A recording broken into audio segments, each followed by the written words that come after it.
Cuando pregunté la fecha de boda de mi hija, mi yerno me dijo, fue hace 2 días, solo invitamos a gente especial. Una semana después mi hija me llamó, la renta está vencida, ¿ya pagaste? Respondí, solo ayudo a personas especiales. Me llamo Tomás, tengo 60 años, y desde que mi esposa Clara murió hace 10 años, mi vida ha girado en torno a una sola persona, mi hija, también llamada Clara, en honor a su madre. Siempre quise darle lo mejor, tal como lo hice con mi esposa cuando vivía. Criar a Clara solo no fue fácil, pero cada sacrificio valió la pena porque veía en ella la misma chispa de vida que tenía su madre. O al menos, eso creía hasta el día cuando todo cambió. Soy un hombre sencillo, un contador jubilado que trabajó 35 años en una empresa de transporte, ahorrando cada peso para asegurarme de que Clara nunca pasara necesidades. Cuando mi esposa falleció, dejé de lado mis propios sueños, viajar, tal vez comprar una casita en el campo, para asegurarme de que Clara tuviera todo lo que necesitaba, una buena educación, ropa bonita, un techo seguro. Y cuando conoció a David, su novio, luego prometido y esposo, pensé que mi esfuerzo había valido la pena. Clara estaba enamorada, y yo, como padre, solo quería verla feliz. David nunca me cayó del todo bien, si soy honesto. Era un tipo alto, con una sonrisa que parecía ensayada, como si siempre estuviera vendiendo algo. Hablaba mucho de sus grandes planes, un negocio que nunca terminaba de despegar, una idea que siempre estaba a punto de cerrar, pero en 5 años que lo conocí, no lo vi trabajar más de 6 meses seguidos. Clara, en cambio, lo miraba como si fuera el hombre más brillante del mundo. Yo no decía nada, después de todo, el amor ciega, y mi hija parecía feliz. Así que, por ella, acepté a David. Incluso lo ayudé. Cuando Clara y David se mudaron juntos, yo pagué el depósito del apartamento porque ellos no tenían ahorros. Era un lugar bonito, en un barrio tranquilo, con un alquiler de $3.000 al mes. Clara trabajaba como recepcionista en una clínica dental, pero su sueldo apenas cubría sus gastos personales. David, por su parte, siempre estaba entre proyectos. Así que, sin que me lo pidieran, empecé a pagar el alquiler cada mes. Es temporal, me decía Clara, hasta que David consiga algo estable. Yo asentía, sacaba mi chequera y pagaba. No quería que mi hija viviera con preocupaciones. Con el tiempo, no solo pagué el alquiler. Compré un refrigerador cuando el suyo se descompuso, una lavadora cuando Clara me dijo que lavar a mano era un suplicio, y hasta un televisor de pantalla plana porque David insistía en que necesitaban algo decente para relajarse. Cuando Clara se enfermó y necesitó una operación de emergencia, yo cubrí los gastos médicos. Y cuando me contaron que se iban a casar, no dudé en ofrecerles $20.000 para la boda. Es un día especial, les dije, quiero que sea perfecto para ustedes. En total, en esos 4 años, calculo que gasté más de $250.000 en ellos. No me arrepentía, porque cada vez que veía a Clara sonreír, sentía que estaba haciendo lo correcto. Pero todo cambió un día. Era una tarde de sábado, y yo estaba en casa, revisando unas fotos viejas de Clara cuando era niña. Me puse nostálgico, así que decidí llamarla para preguntar cómo iba la planificación de la boda. Estaba emocionado, imaginaba el momento en que la vería caminar hacia el altar, tal vez con un vestido blanco como el que usó su madre. Marqué su número, pero fue David quien contestó. Hola, David, ¿cómo estás? Dije, intentando sonar alegre. ¿Está Clara? Quería preguntarles cómo va lo de la boda, la fecha, los detalles. Hubo un silencio al otro lado de la línea, de esos que te hacen sentir que algo no está bien. Luego, con un tono frío, casi cortante, David respondió, Tomás, la boda ya pasó. Fue hace 2 días. Solo invitamos a gente especial. Me quedé helado. No supe qué decir. Sentí como si alguien me hubiera dado un golpe en el pecho. Gente especial, repetí en mi mente. Yo, que había pagado la mitad de esa boda, que había estado ahí para ellos en cada paso, no era especial. Intenté mantener la calma. ¿Hace 2 días? Pregunté, con la voz temblando un poco. Pero, nadie me dijo nada, fue algo pequeño, íntimo, dijo David, como si estuviera explicando por qué no me invitaron a una cena cualquiera. Clara quería mantenerlo simple. Clara está ahí. ¿Puedo hablar con ella? Insistí, sintiendo que la rabia empezaba a mezclarse con el dolor. No, está ocupada ahora. Te llamará después, respondió, y colgó sin darme chance de decir más. Me quedé mirando el teléfono, con el corazón latiéndole fuerte. No podía creerlo. Mi propia hija, la persona por la que había dado todo, se había casado sin siquiera decirme. Me senté en el sofá, con la cabeza entre las manos, tratando de entender qué había pasado. ¿Qué hice mal? ¿En qué momento dejé de ser importante para ella? Esa noche no dormí. Me puse a revisar las redes sociales, algo que no hago mucho porque no entiendo bien cómo funcionan. Pero ahí estaba, fotos de la boda. Clara, radiante con un vestido blanco, sonriendo junto a David. La familia de David estaba en todas las imágenes, sus padres, sus hermanos, incluso sus primos. Reían, brindaban, bailaban. Pero yo no estaba en ninguna. Ni una sola mención, ni una foto, ni un mensaje. Me sentí como un extraño en la vida de mi propia hija. Los días siguientes fueron un torbellino de emociones. Me sentía traicionado, herido, pero sobre todo, tonto. Como no lo vi venir. Había dado todo por Clara y David, y ellos me habían dejado fuera del día más importante de sus vidas. Intenté hablar con Clara, pero no contestaba mis llamadas. Envié mensajes, pero solo recibí respuestas cortas: estoy ocupada, papá, luego hablamos. Cada palabra era como una puñalada. Una semana después, el teléfono sonó. Era Clara. Su voz sonaba agitada, casi desesperada: papá, el alquiler está vencido. ¿Ya pagaste este mes?, preguntó sin siquiera saludar. Me quedé en silencio por un momento, procesando lo que acababa de escuchar. Después de todo lo que había pasado, después de que me excluyeran de su boda, ¿esto era lo primero que me decía? Sentí una mezcla de rabia y tristeza que no podía contener. Clara, dije, con una calma que me sorprendió a mí mismo, solo ayudo a personas especiales. Hubo un silencio al otro lado. Luego, su voz cambió, se volvió aguda, casi histérica. ¿Qué? ¿De qué hablas, papá? Necesitamos el dinero. El casero nos está presionando, Clara. Pagué tu alquiler durante 4 años. Compré tus electrodomésticos, cubrí tus emergencias, incluso pagué parte de tu boda. ¿Y qué obtuve?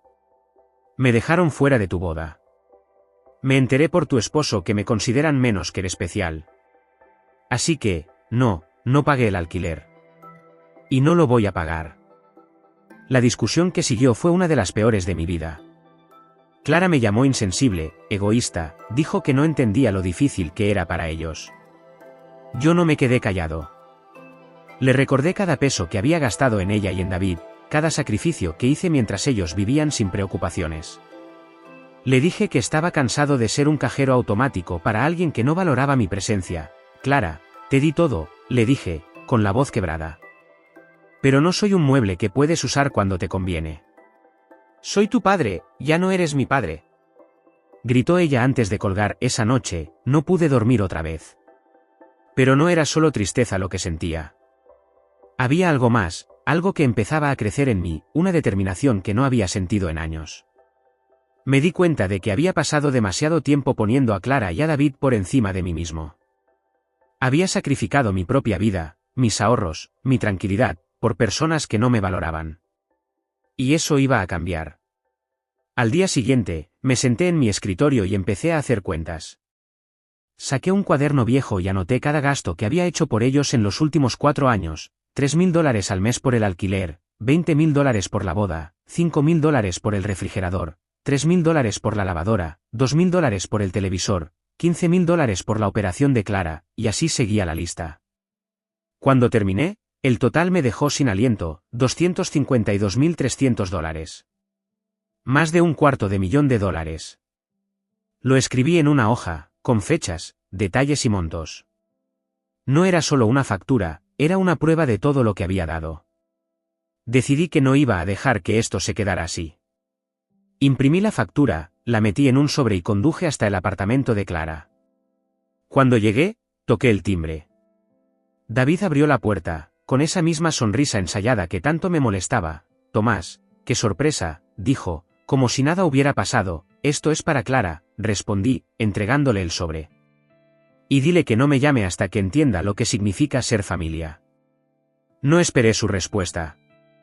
Di media vuelta y me fui. En el camino a casa, sentí una extraña mezcla de alivio y dolor.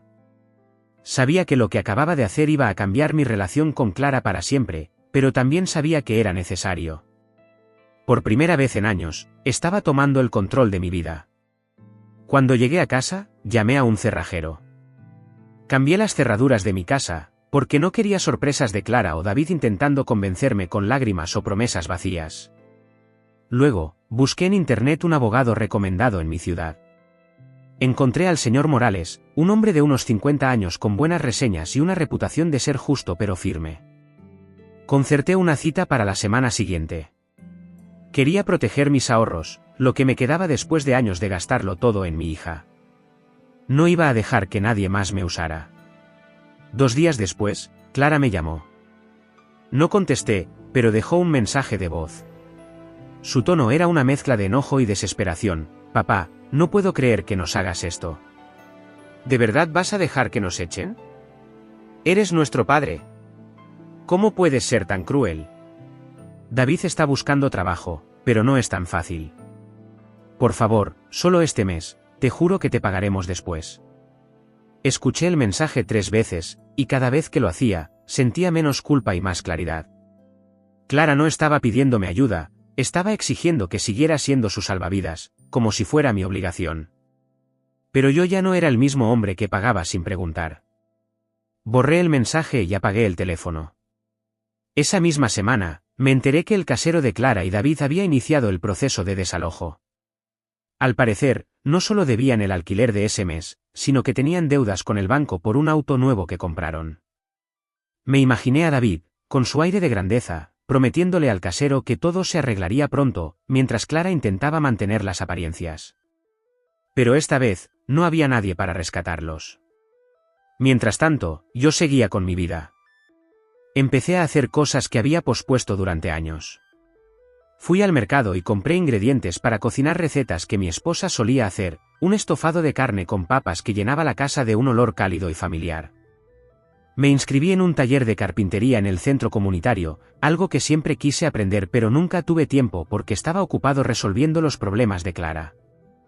Incluso empecé a caminar todas las mañanas por el parque, disfrutando del aire fresco y de la sensación de estar vivo, de estar presente para mí mismo. Una tarde, mientras lijaba una tabla de madera en el taller, recibí una llamada de un número desconocido. Era el casero de Clara, un hombre llamado Don Raúl, con quien había hablado alguna vez cuando pagué el depósito del apartamento. Don Tomás, perdone la molestia, dijo, con voz cansada. Solo quería confirmar si usted va a cubrir el alquiler atrasado de su hija, ya no puedo esperar más. Los voy a desalojar la próxima semana si no pagan, don Raúl, le agradezco la llamada, respondí, manteniendo la calma. Pero ya no estoy pagando nada por ellos. Lo que hagan Clara y David es su responsabilidad ahora. Hubo un silencio al otro lado, y luego don Raúl suspiró, entiendo, don Tomás. Lamento que las cosas hayan llegado a esto. Gracias por avisarme, colgué y me quedé mirando la tabla de madera frente a mí. No sentí culpa, pero sí una punzada de tristeza. No por Clara y David, sino por la niña que alguna vez creí que me necesitaba. Esa niña ya no existía, y yo tenía que aceptarlo. El desalojo llegó una semana después. Me enteré porque Clara me envió un mensaje furioso, lleno de mayúsculas y signos de exclamación. «Nos echaron por tu culpa. ¿Cómo pudiste hacernos esto? Eres un padre horrible». Leí el mensaje y lo borré sin responder.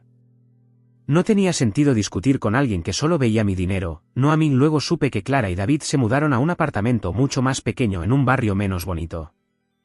No tenían los lujos de antes, nada de televisor de pantalla plana, nada de lavadora nueva, nada de cenas caras que David tanto presumía en redes sociales. Clara empezó a trabajar en una tienda de ropa, un empleo que ella misma habría considerado mediocre hace unos meses. David, por su parte, seguía buscando oportunidades, pero nadie parecía confiar en sus grandes planes. Lo que más me sorprendió fue enterarme de que los padres de David, esos mismos que habían estado en la boda brindando mientras yo estaba excluido, ahora se burlaban de Clara. La madre de David le decía a todo el mundo que Clara no estaba a la altura de su hijo, que no sabía manejar un hogar, que era una vergüenza que los hubieran desalojado. Me dio rabia imaginar a Clara enfrentando esas humillaciones, pero también sentí una chispa de justicia. Ella había elegido a David y a su familia por encima de mí, y ahora estaba viendo las consecuencias. Mientras tanto, yo seguía con mi nueva rutina. El taller de carpintería se convirtió en mi refugio. Hice una mesa pequeña para mi comedor, y cada vez que la miraba, sentía orgullo. No era perfecta, pero era mía, hecha con mis manos.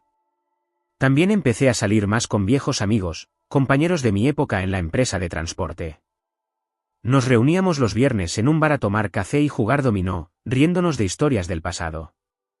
Por primera vez en años, me sentía libre, como si me hubiera quitado un peso que ni siquiera sabía que cargaba. El señor Morales me llamó una semana después del desalojo para decirme que el fideicomiso estaba listo. Mis ahorros estaban protegidos, y había redactado un testamento que dejaba claro que nadie podía reclamar nada sin mi consentimiento. También me sugirió que considerara viajar, tal vez hacer ese viaje al campo que siempre soñé. Tomás, te lo mereces, me dijo. Y tenía razón. Una noche, mientras cenaba solo en mi casa, pensé en Clara. Me pregunté si algún día entendería por qué hice lo que hice. No quería castigarla, aunque estoy seguro de que ella lo veía así. Solo quería que aprendiera que el amor y la familia no son una transacción, que no puedes tomar todo de alguien y luego tratarlo como si no importara. Tal vez algún día lo entendería. Tal vez no. Pero ya no era mi trabajo enseñárselo. Han pasado 6 meses desde que Clara y David fueron desalojados. Me enteré por un amigo en común que ahora viven en un apartamento pequeño, en un barrio ruidoso donde las paredes son delgadas y el agua caliente es un lujo. Clara trabaja de cajera en una tienda de ropa, un empleo que ella habría despreciado antes, cuando vivía de mis cheques. David, por su parte, dejó sus grandes planes y ahora limpia oficinas por las noches. La familia de David, esos mismos que brindaron en la boda mientras yo estaba excluido, ahora los señala con desprecio, llamándolos fracasados en reuniones familiares.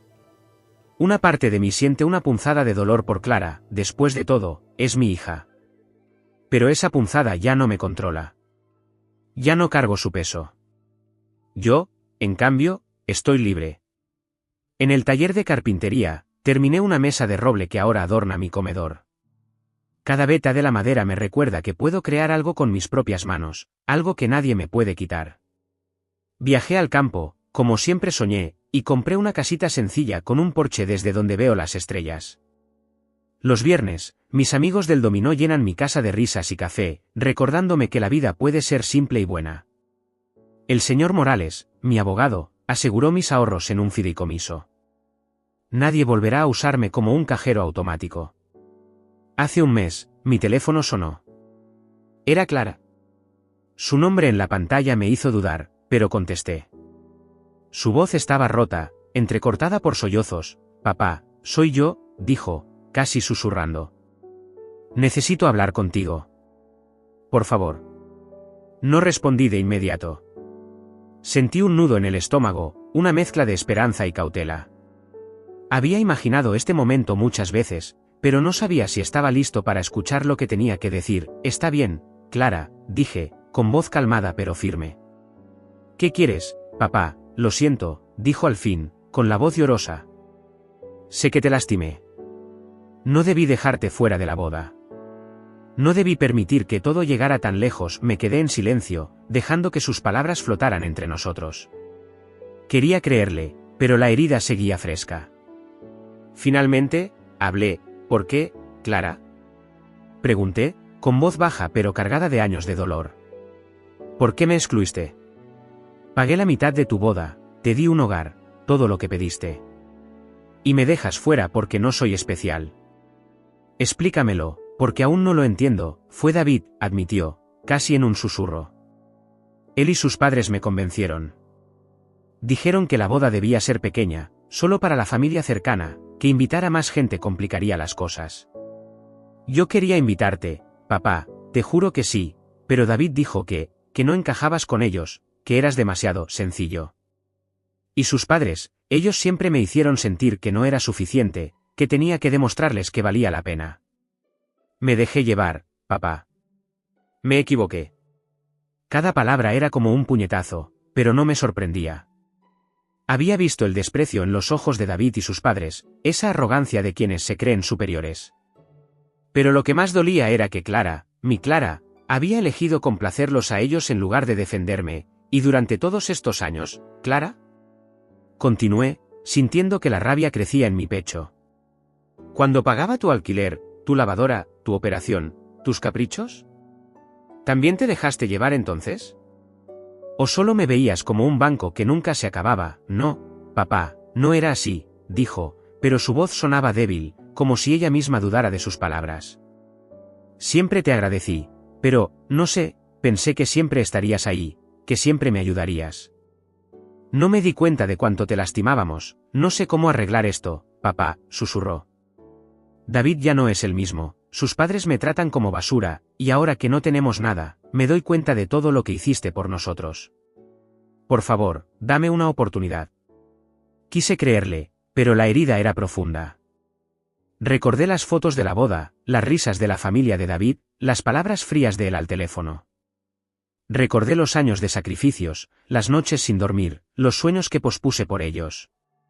Y supe que, aunque la amaba, no podía volver a ser el mismo. No te voy a dar dinero, Clara, dije, con voz firme, si quieres recuperar algo, no será con palabras. Será con acciones, con tiempo. La herida no sana con un lo siento. Tal vez algún día podamos reconstruir algo, pero no hoy. Me levanté, dejé dinero para el café y salí. Clara no me siguió, y no miré atrás. Esa noche, sentado en el porche de mi casita en el campo, miré la luna llena. La factura de $252.300 fue mi liberación, el precio de mi dignidad. Por primera vez, vivo para mí. Y eso, nadie me lo quita. Suscríbete para más historias diarias.